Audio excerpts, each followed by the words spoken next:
All right, I think we can get started now. Good morning to all of those joining us here in the United States, and a very good evening to our friends in South Asia.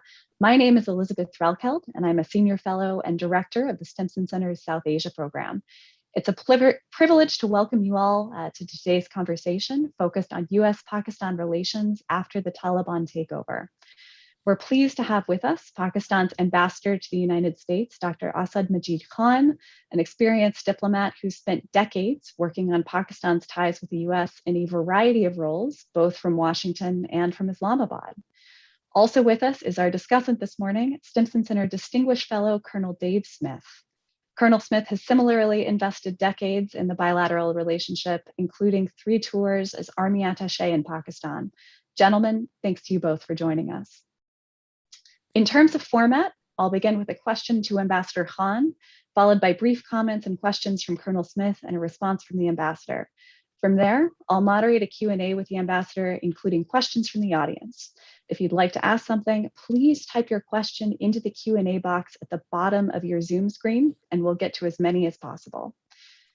Now, this conversation comes at a challenging and consequential time in Afghanistan, in the region, and in the bilateral relationship. It's been just over a month since Kabul fell to the Taliban. In the days and weeks since, we've seen an exodus of refugees fleeing the country, fearful of what the future holds. We've heard assurances from the Taliban that they will respect human rights and avoid reprisals against their enemies. The international community, including both the US and Pakistan, have called on the Taliban to form an inclusive government and demanded actions, not words. Last week, the Taliban unveiled a government that is not inclusive by any definition. There have been troubling reports of human rights abuses and restrictions on women's role in society. And meanwhile, a humanitarian crisis looms, with the UN warning that 1 million Afghan children could die of malnutrition as the country is on the brink of universal poverty. Concerns over terrorist threats abound. So we're here today to take a deep look at these challenges and their impact. Mr. Ambassador, perhaps you could start by giving us the lay of the land as you see it.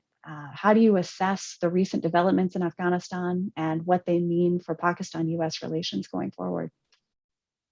Well, thank you very much, Elizabeth, first of all, for convening this conversation, giving me this opportunity to share our position and perspective on developments in Afghanistan that affect Pakistan in so many ways. So for us, this is, of course, a principal and primary preoccupation. And I can say that even in the bilateral relationship also, Afghanistan remains the principal and primary preoccupation. And I think our ability to get Afghanistan right and our ability to continue to pursue our common aligned interests, I would say, would largely, if not determine, at least influence the trajectory of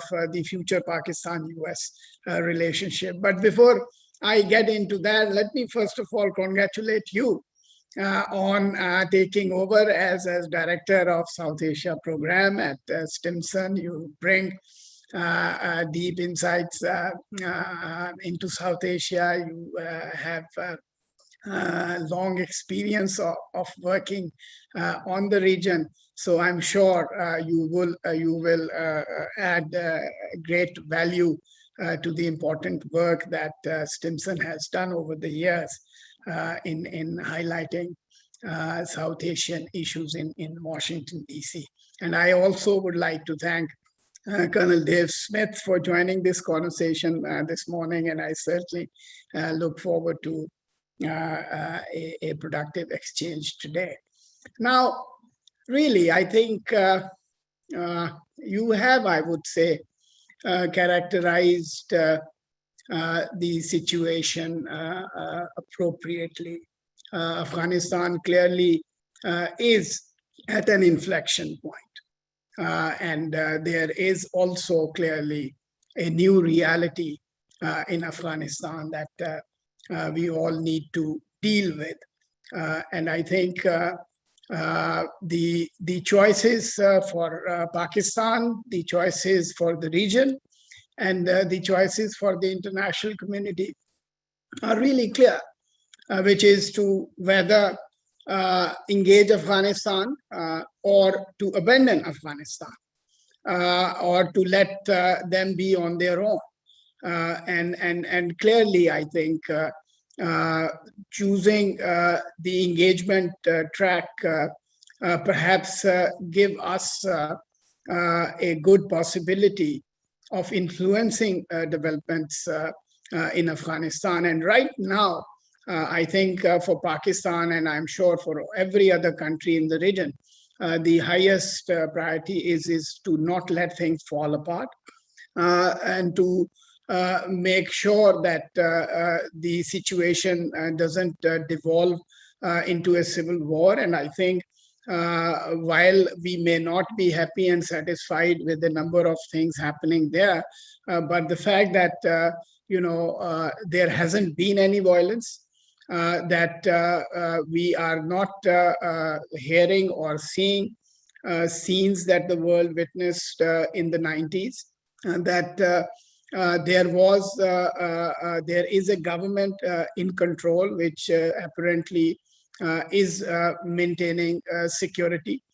So how do we go from here, and how do we avoid a humanitarian catastrophe?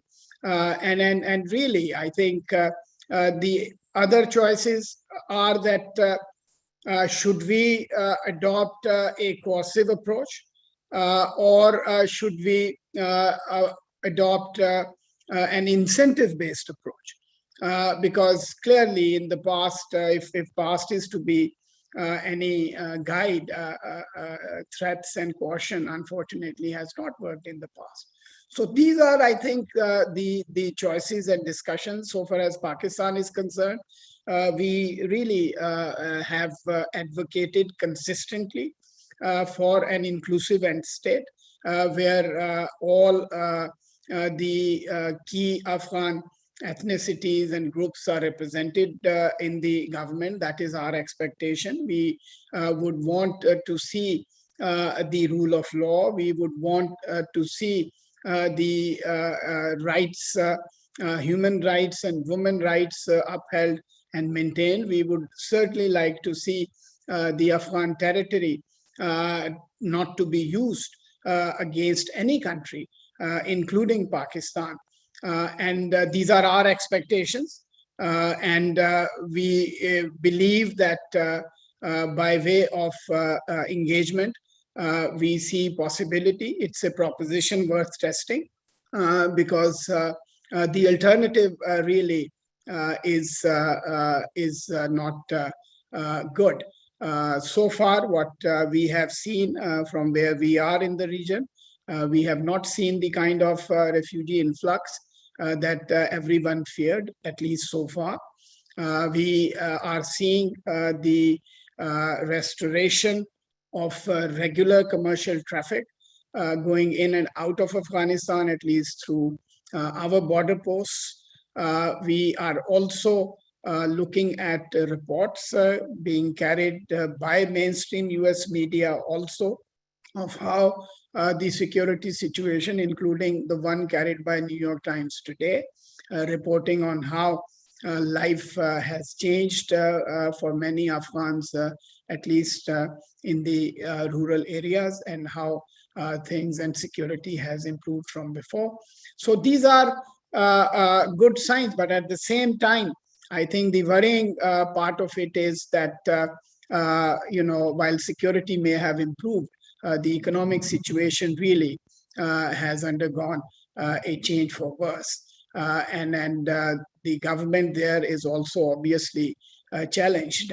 The UN and international community has come together in pledging large amounts of assistance. So the effective disbursement of that assistance and timely provision of assistance is absolutely key. We have, from our own meager resources, provided whatever we could, because really, I think at the end of the day, Pakistan gets affected. if the situation goes from bad to worse, we are going to see refugees. And it's not just Pakistan that is going to get affected, it is going to be the region and beyond. And that refugee wave is going to come to almost every shore in the world. So it is in our self-interest, it is in international community's interest to help create conditions that do not trigger a refugee outflow. And for that, we believe some kind of engagement is important. So I'll just stop here, and then we can go into a more detailed conversation. Thanks very much. Certainly a lot to unpack in that assessment. Colonel Smith, over to you for your thoughts and questions for the ambassador. Thank you very much, Elizabeth. But before I make any comments, I would like to echo the ambassador's compliment to you for taking over the reins of the South Asia program here at Stimson. Great congratulations in order for that. And I think also a great deal of thanks goes to your predecessor, Samir Lalwani, who did so much to increase the visibility and the salience of the South Asia program at the Stimson Center. Ambassador, it's a pleasure to be here with you. I watched your session with Stimson. I think it was 8 months ago in February. It was not long after the inauguration of President Biden. In responding to your comments, I think I have to agree with much of what you've said. In fact, both of what you've said. It is a challenging and consequential time, and the U.S. Pakistan relationship is certainly at an inflection point because of what has happened in Afghanistan. I'm not sure that I agree completely that there is a binary choice. We can either engage with the new government in Afghanistan or we refuse to do that. I think there are various ways of engagement, and perhaps we will be able to drill down into that in this session that we have. I would like to point out that during your session 8 months ago, there's a lot of changes. I recall at that time that you made 3 points about 2 positive changes in the region and 1 that has not improved. In terms of the positive changes in the region, you talked about a new and transformed Pakistan, and you talked about the improvement in internal security throughout the country and the improved counterterrorism tactics that the Army has used to contain the militancy and reduce the level of violence. And you also talked about the situation on the border has improved because of your border fence and things like that. Second thing that I recall is that you said that Afghanistan has emerged as a point of convergence between the United States and Pakistan. And then the third thing was, of course, what you characterized as a bad story, which is, of course, the poor relationship between Pakistan and India. I would have to, as I look 8 months later, I would have to say that I question whether all 3 of those have not gone into the bad category. The internal security situation in Pakistan that you were so that you talked about 8 months ago is deteriorating. It's deteriorating greatly. 2020 was a worse year than 2019 in terms of the number of terrorist attacks and deaths in the country. And as of 12 September, the number of deaths in Pakistan is approaching the amount from 2020.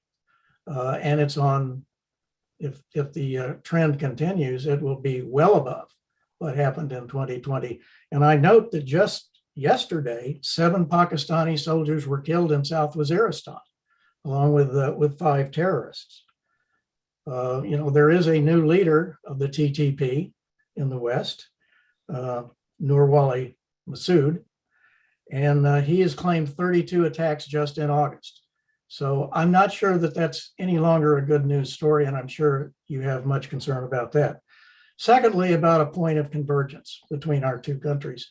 I think that has dramatically changed. I think many people were disturbed when Prime Minister Khan, when the new Taliban government took over, talked about the breaking the chains of slavery, which called into question whether Pakistan was actually using its influence in a good cause to promote inter-Afghan dialogue or not. And I think I'd like to hear your views about that and how you would respond to that. And then finally, the situation in India, of course, has been bad for years. It's not getting any better. I would point out, however, that your prime minister in June made a public statement asking the United States to intervene with India about Kashmir. That's simply not going to happen, sir. And we can get into that because I have a specific question that I'd like to ask you about that. So I have three questions that I'd like to put before you right now. And the first is just a couple of days ago, Secretary of State Blinken announced that the United States was going to be looking at the Pakistan relationship in the coming weeks. He was testifying before the House Foreign Affairs Committee, and he said, Pakistan has a multiplicity of interests, some that are in conflict with ours. And he mentioned three of these: constantly hedging its bets about the future of Afghanistan, harboring members of the Taliban, and differing points of cooperation on counterterrorism. And just yesterday, Prime Minister Khan responded to those comments, and he called them ignorant, telling CNN, I have never heard such ignorance.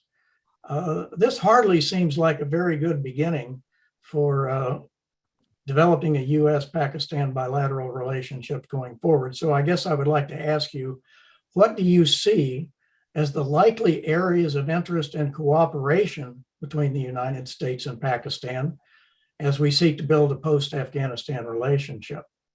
The second question is drilling down a little further on that. One of your predecessors as Pakistan's ambassador in Washington stated yesterday that one reason that the president has not spoken to the prime minister is because he has heard for years the Pakistan narrative that all the chaos in Afghanistan is the fault of the United States and that Pakistan is an innocent victim. This gentleman believes that Pakistan now has to convince the world that it has turned its back on all jihadi terrorist groups. And he says that genuine counterterrorism cooperation going forward is a better foundation for improved U.S.-Pakistan relations than playing what he calls, and this is a quote, the old victimhood song that did not and will not sell in the United States. So I guess my question is Pakistan going to cooperate with the United States on specific counterterrorism measures that are directed at groups other than ISIS-K and the TTP? And I'm talking specifically about three of them: the Haqqani Network, Lashkar-e-Taiba, and Jaish-e-Mohammed, the last two being India-focused militant groups that are resident in Pakistan. And then my third question is on a different tack. It concerns the nuclear program in Pakistan. Last week, the Bulletin of the Atomic Scientists released its annual assessment of Pakistan's nuclear arsenal and delivery systems, with the estimate that Pakistan has 165 nuclear weapons, deliverable nuclear weapons, which was a modest increase of only 5 over last year. But in that issue, they also included a curious quote from Prime Minister Khan, who made the statement on 21 June. And this is the quote, and I'm not sure that it's accurate, but I assume that it is because I've seen it in multiple sources on the internet.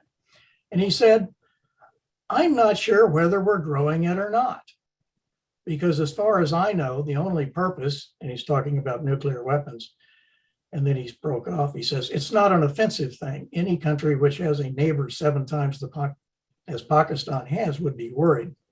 So my question is this: given this quote, are you concerned that in a future India-Pakistan crisis, such as the one 2 years ago at Pulwama and Balakot, that the prime minister will be making very rushed, critical nuclear decisions without showing very much detailed knowledge of the subject?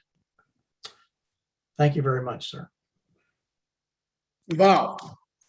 You have probably given me so much that we'll probably spend next 30 minutes talking about, and you literally covered the whole space, Colonel Smith. And I'll try to answer all the important points that you have raised. And to begin with, I think you need to draw a distinction between the security environment and how it gets impacted by terrorist or terrorism related incidents and the overall security situation and environment. I would invite your attention to your embassy's tweet only about 10 days back, where they very clearly stated that, in fact, Islamabad is actually the safest city in the wider neighborhood. And similarly, if you look at Karachi and Lahore and some of the other major cities, I would contest your claims of deterioration in terms of the urban security environment. Having said that, I think you are also right in pointing out that things definitely have gone from bad to worse when compared with 2019, because 2019 was probably the best year in many years in which we witnessed the lowest number of terrorism incidents taking place in Pakistan. And really, I think that also in a way explains our main concern from the unfolding situation in Afghanistan. And we are seeing, and this is something that we are going to hold any government that is in charge in Afghanistan to their commitment and to their responsibility to not let the Afghan territory be used against Pakistan. We are seeing more and more foreign sponsored and foreign based terrorism incidents being taken against Pakistan, and that includes TTP, that includes ISIS-K, that includes Baloch insurgents who are supported by countries in our region. So that is a concern, and that's why we have consistently maintained that the best counterterrorism investment in Afghanistan is to invest in peace. Because if you have a partner and a government which has its writ across Afghanistan, it will be able to make sure that there are no ungoverned spaces. And when there are no ungoverned spaces, we will not see militias and countries hedging and supporting those militias. And terrorism has been a common concern, and it's a concern that is shared by practically every country in the region. And for that reason, I'm sure you must have seen our foreign minister visiting practically every country in the immediate neighborhood of Afghanistan. We are also part of the Troika Plus, where China, Russia is also represented together with United States and Pakistan.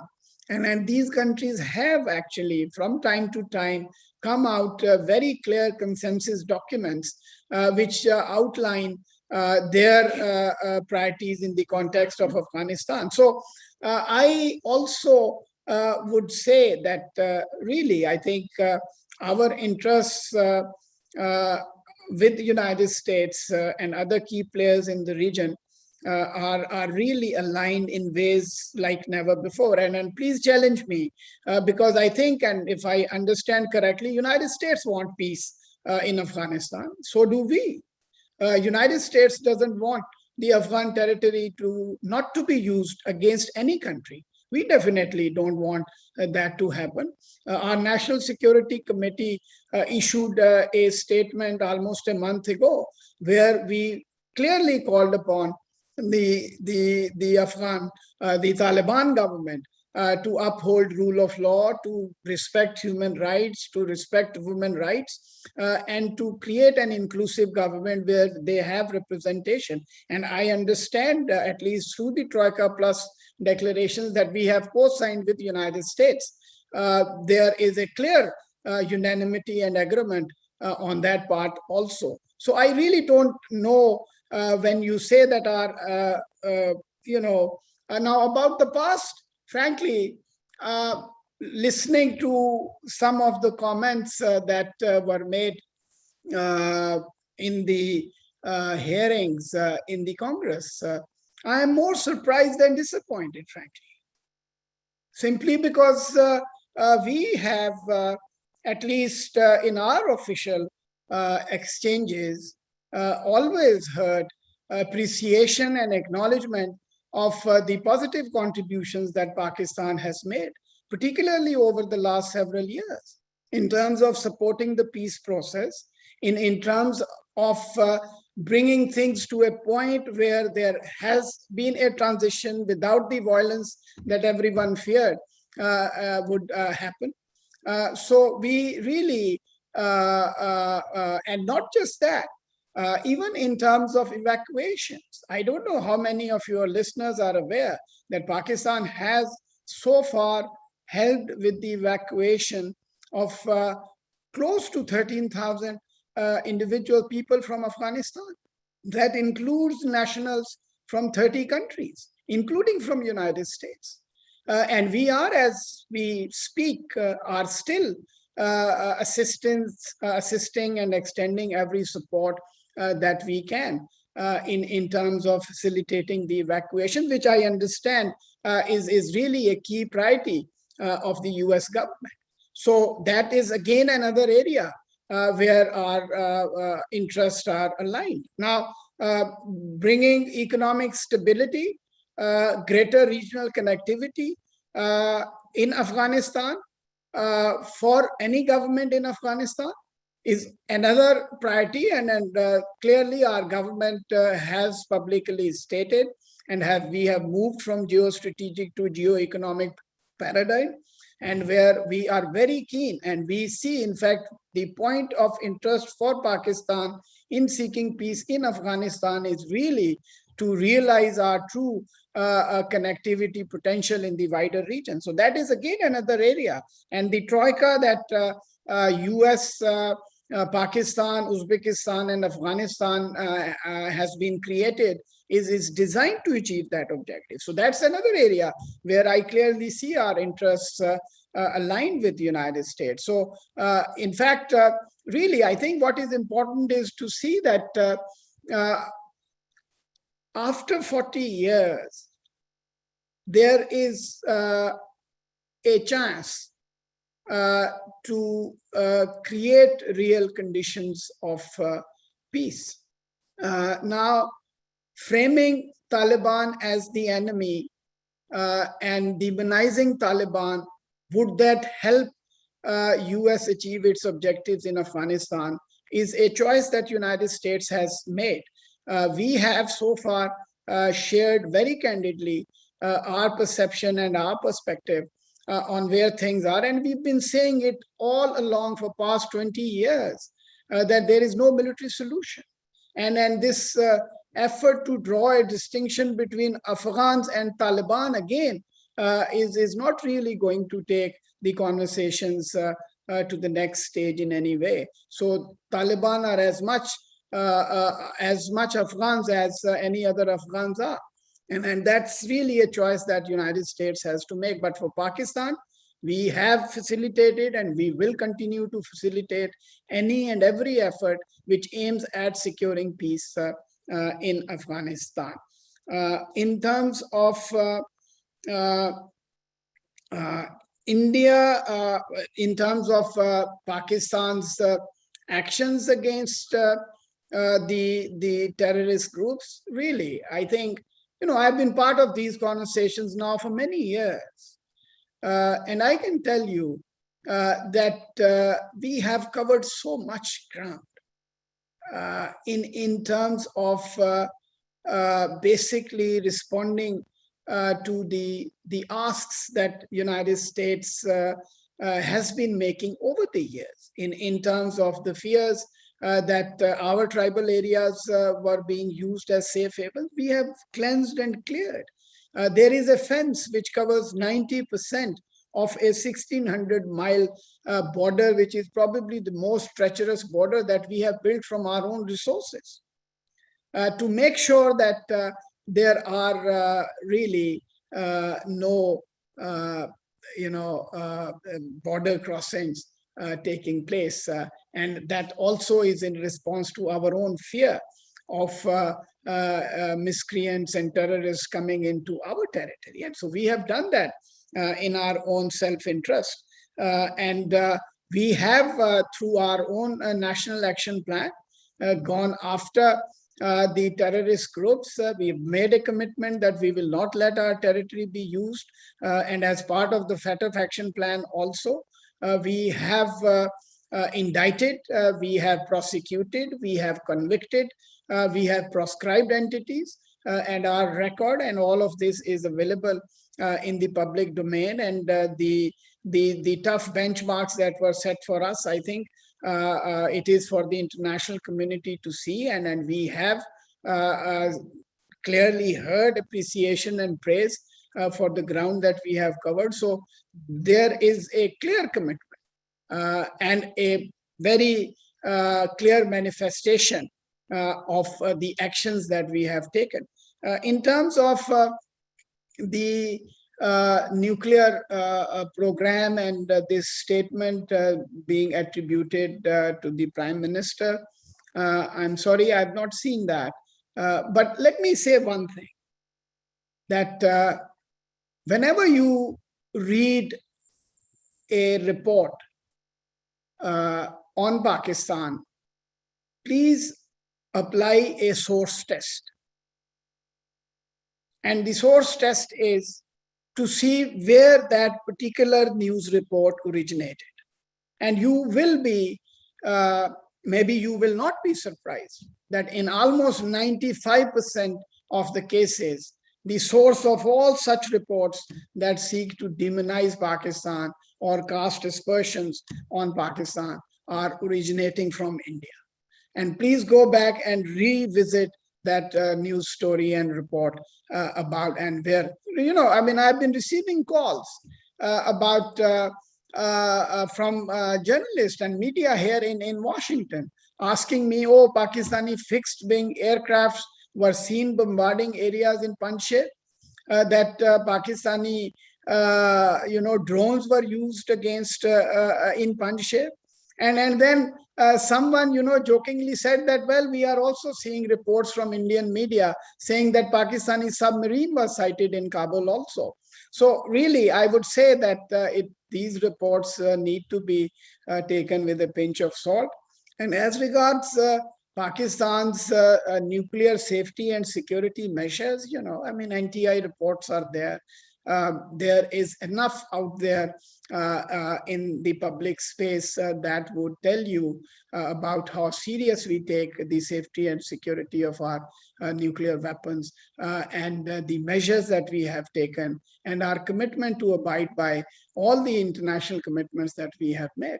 I mean, people here have not really given much attention to the uranium being sold in the black market in India. And there have been several episodes.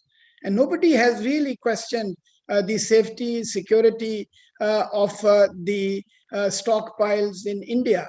I don't know why, but I just imagine if that had happened in Pakistan, what would have been the reaction across the world.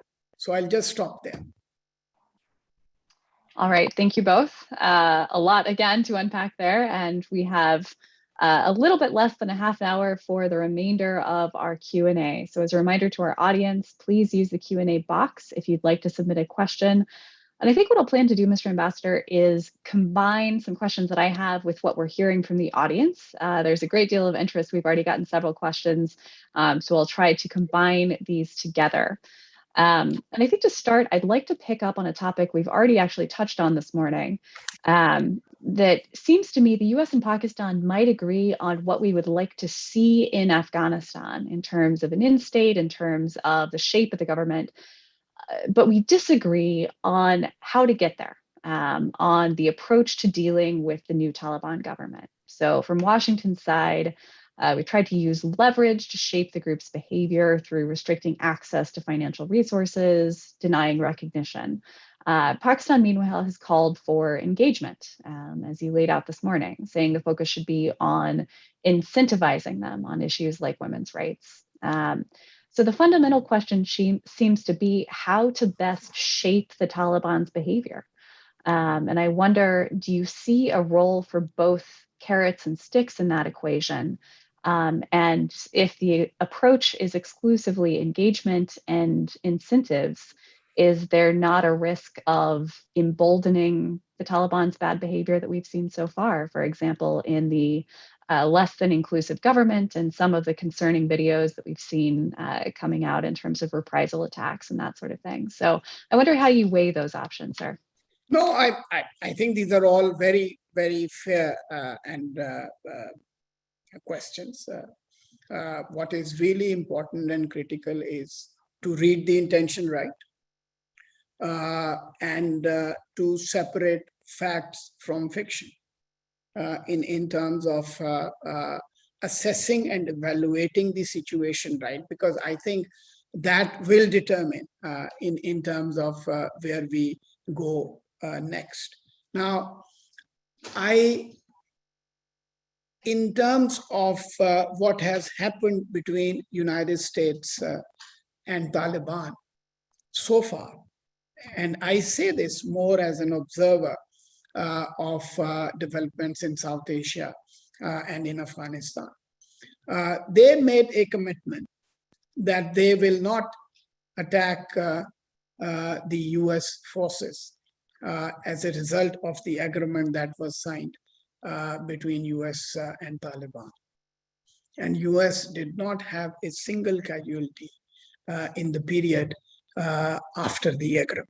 And the only unfortunate and sad occurrence was basically the attack that the ISIS undertook in the last days of US's departure. The Taliban committed that they are not going to attack the US retrograde. They did not attack the US retrograde. I'm sure you have seen Ambassador Khalilzad's interview, where he clearly points out, I mean, there was an understanding also that Taliban are not going to take over Kabul as long as US had its boots on the ground.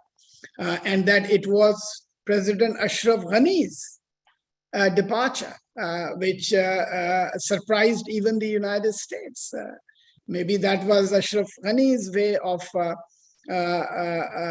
getting his sweet revenge. He just disappeared, and that threw a spanner in the works in Kabul and resulted in the chaos that we saw in the aftermath of that departure. And also the reports where General McKenzie reportedly spoke to Mullah Baradar, and clearly they were not even ready to go into Kabul. So, I mean, again, what I'm saying is that looking at how they have conducted themselves so far, there a good case can be made. And it's not just in terms of making the commitments that they made in the process of negotiations, even those small, short duration ceasefires also. I mean, I used to hear even in this city, the talk of the Taliban not having the capacity to enforce a ceasefire. Therefore, they are not accepting a ceasefire, although their position from the beginning was that it has to be the end state and not the beginning of the process. And they did demonstrate their ability. Whenever they accepted that, they clearly showed their ability. And today, what we are hearing from the ground, and this is, I think, for you and everyone else to reconfirm and corroborate. I don't want to be speaking for them or for anyone else. But clearly what we are hearing from the ground is that the security situation is under control. So coming back to the point that I am making is that, if based on what they have done so far, I think we are in a reasonably good position to read their intent. They have also, at least what they do in future, no one knows. And in Afghanistan, situation changes by hour, not even by days. But they are making the right noises, and they are taking the right or making the right gestures in terms of allowing girls and women to resume jobs, to go to schools, opening colleges. So they are also saying these things publicly. So now the point is that when we say engage, I don't think it means recognition. I think they must be held to account for the promises and commitments that they have made.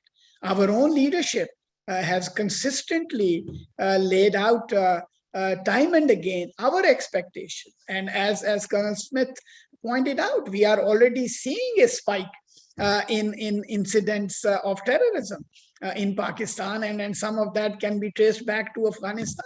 So before anyone else, we would want to hold them to their promises and commitments of not allowing the Afghan territory. So it is our concern also.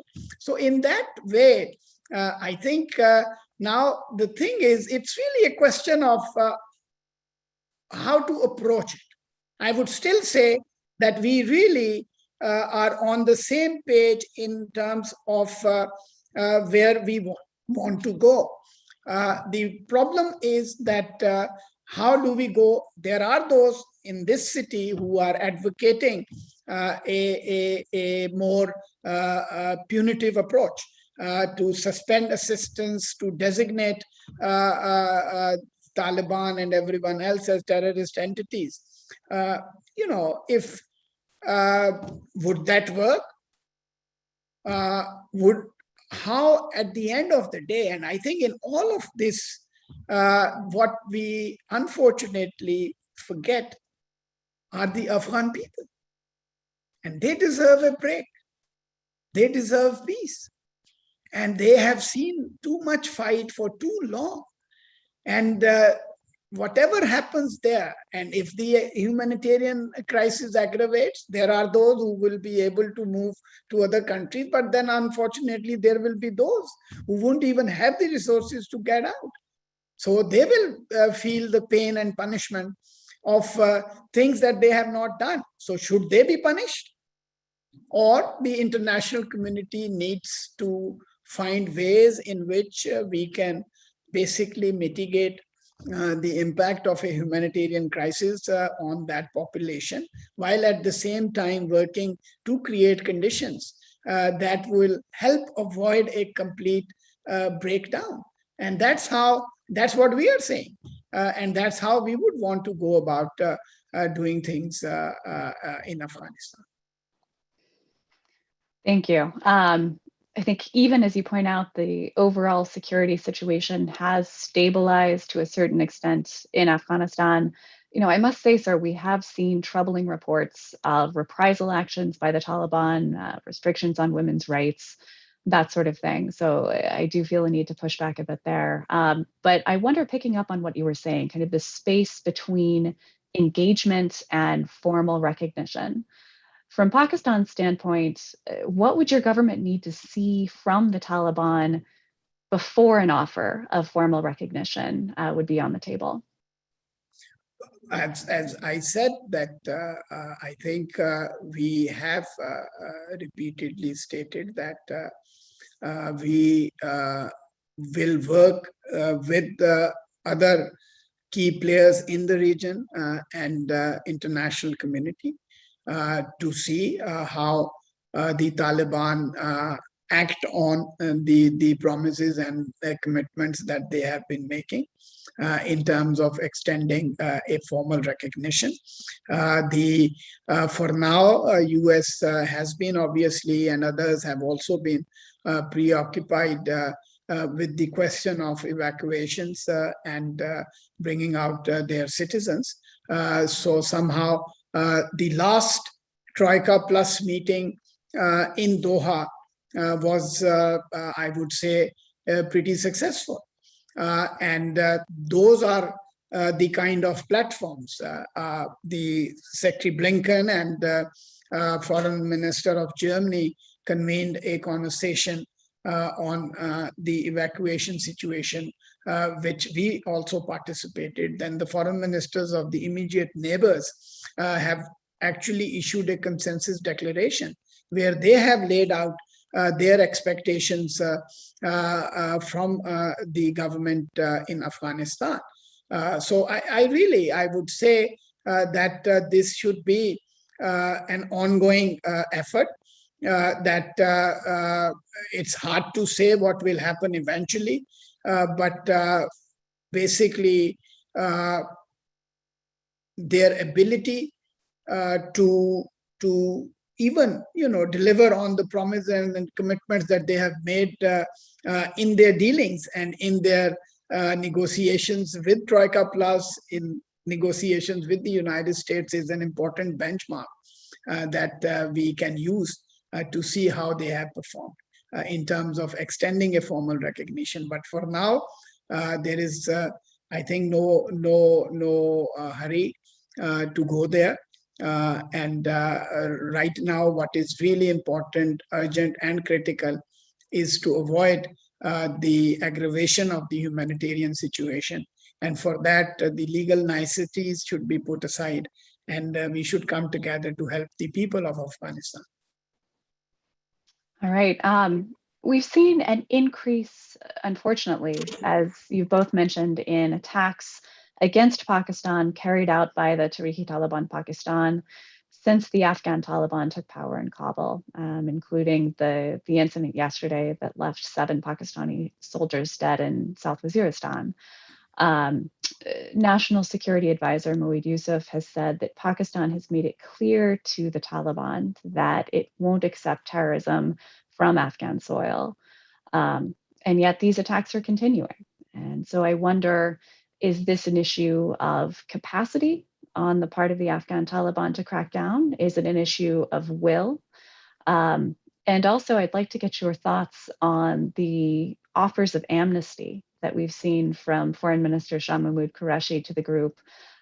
How can those be justified, given the attacks that TTP has carried out over the past decade?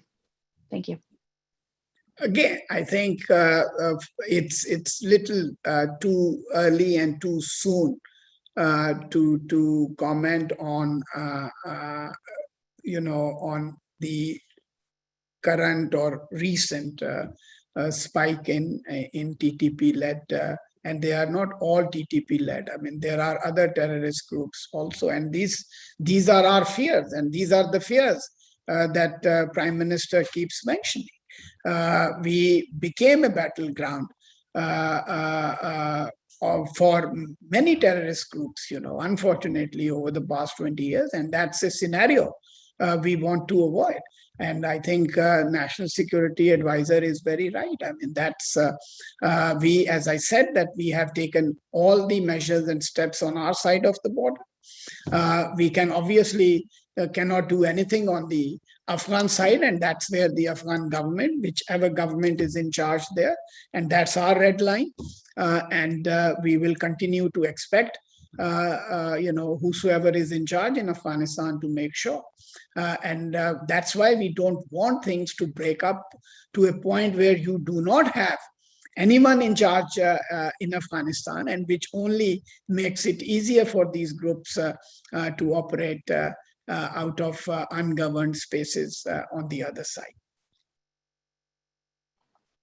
And following up on the what we've heard from the foreign minister in terms of potential negotiations with the TTP or offers of amnesty, where does your government stand on that position? And does that not risk repeating some of the mistakes that we've seen, particularly from the past decade and before, that led, unfortunately, to some of the insecurity on Pakistan's western border? I mean, for us, the objective really is to make sure that we do not have people who challenge the rate of the state. We do not have any groups operating out of our territory that threaten Pakistan or threaten any other country outside of Pakistan. And for that, we will use every means at our disposal. That includes kinetic means, that includes other options also.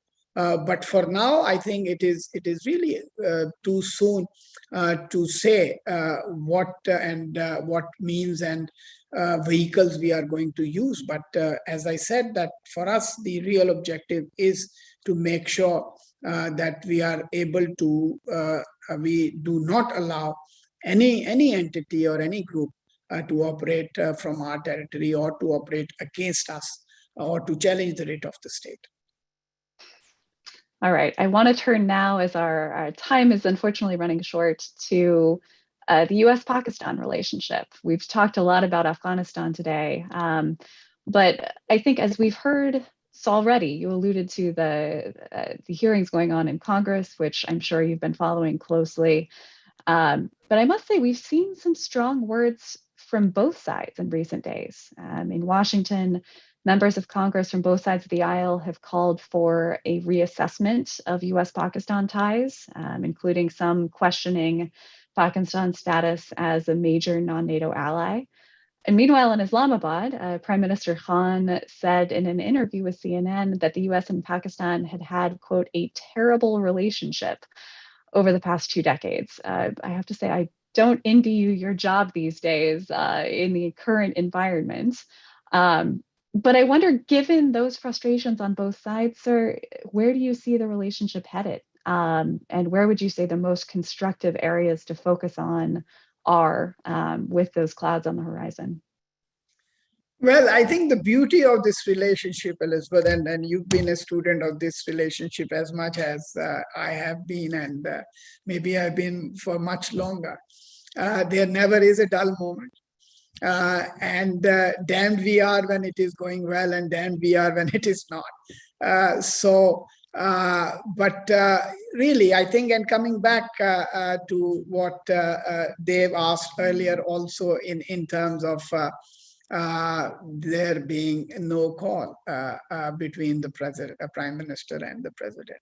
Well, first of all, we do not use telephone call as a measure of where the relationship stands and should not be used. And if that was to be used, then I think we have had cabinet level interactions, numerous, maybe 5 between Secretary Blinken and Foreign Minister, between NSA and Foreign Minister and our NSA and Army Chief with Secretary Defense. So, and then we have advisor on commerce speaking to Secretary Commerce, advisor on commerce speaking to USTR, the NSA coming here. So these exchanges are continuing.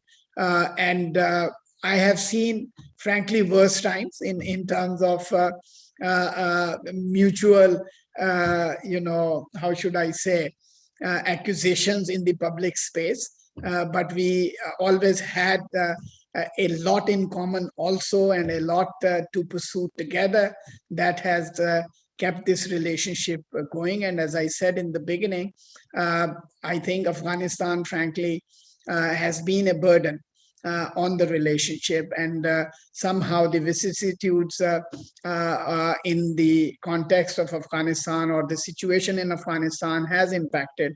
And then that's why we are very keen to basically see that behind us, because independent of Afghanistan, I think Pakistan, United States, we make a very compelling case for a mutually beneficial broad-based relationship.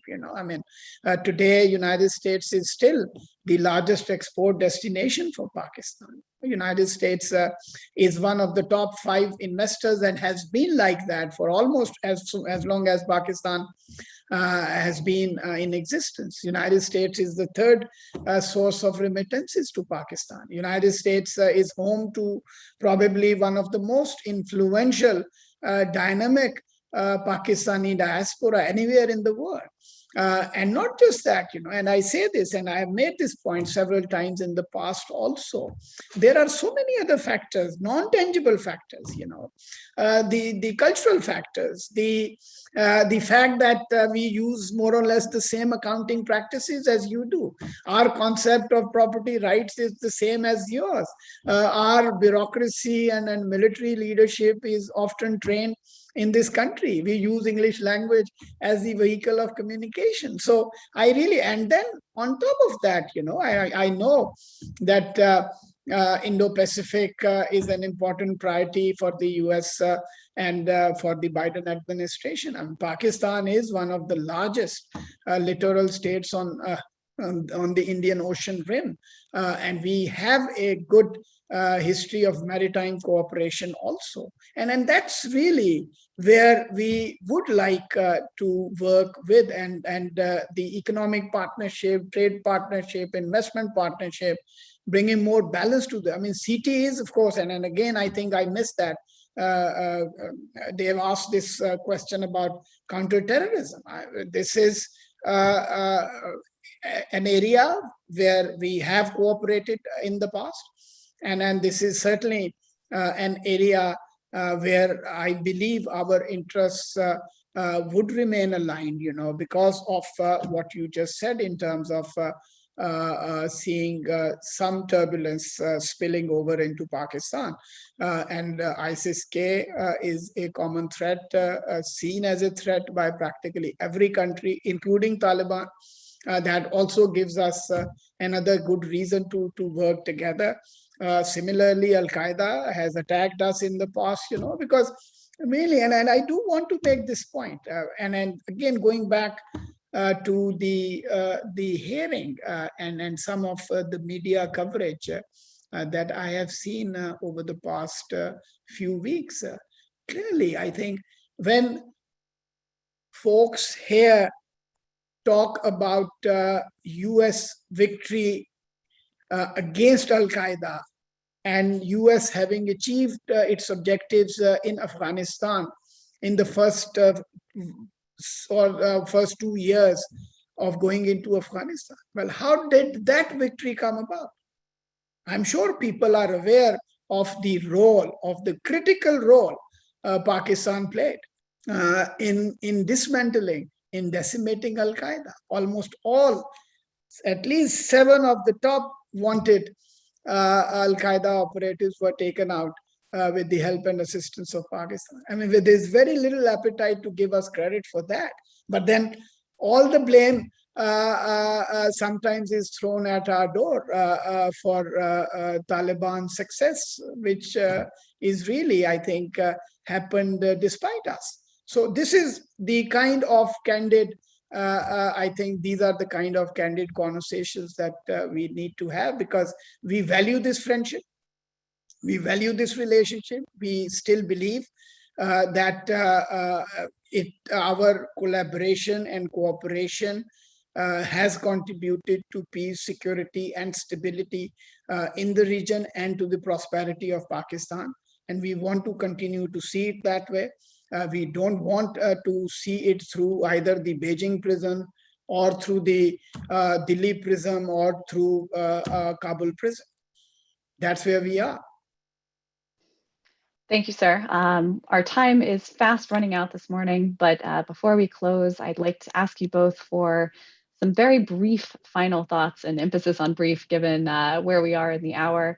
But I can think of few people better than Colonel Smith to be able to address some of the issues that you just raised, given the time that he spent on the ground in Islamabad. And I would commend to our audience, if you haven't seen it, a piece that Colonel Smith had written on the anniversary of 9/11 in War on the Rocks, recounting this the 72 hours after that attack in Islamabad and how that moved forward in the U.S. Pakistan relationship.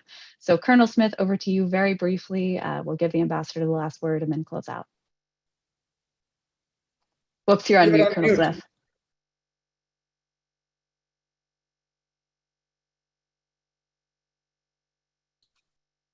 Yes. I'll be very brief, but I think there's one point on which the ambassador and I are in total agreement. There are many things that we are probably not, but on one thing I think we are agreed. The United States cannot walk away from Pakistan. We walked away before in 1965, in 1971, and in 1990, and many would say we've been having a slow-moving walk away ever since 2011. These were grave mistakes and they need not be repeated now. We have three key interests that are connected to Pakistan. There is a continuing risk of terrorism directed against the United States by Al-Qaeda and the Islamic State and their friends that has to be taken care of. We still are concerned about the safety and security of Pakistan's nuclear arsenal. And finally, there's the need to prevent a future war from India and Pakistan that could escalate to the nuclear level. And all of this means is that whether we like it or not, and whether we are upset about Afghanistan or not, we have to find a way to work together to do what we can to ameliorate what has happened in that country. Thank you. Thanks, Colonel Smith. Ambassador, last word goes to you.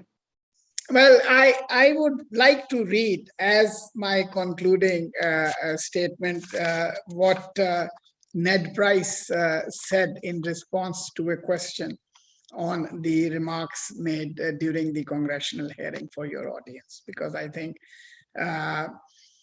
they need to hear this.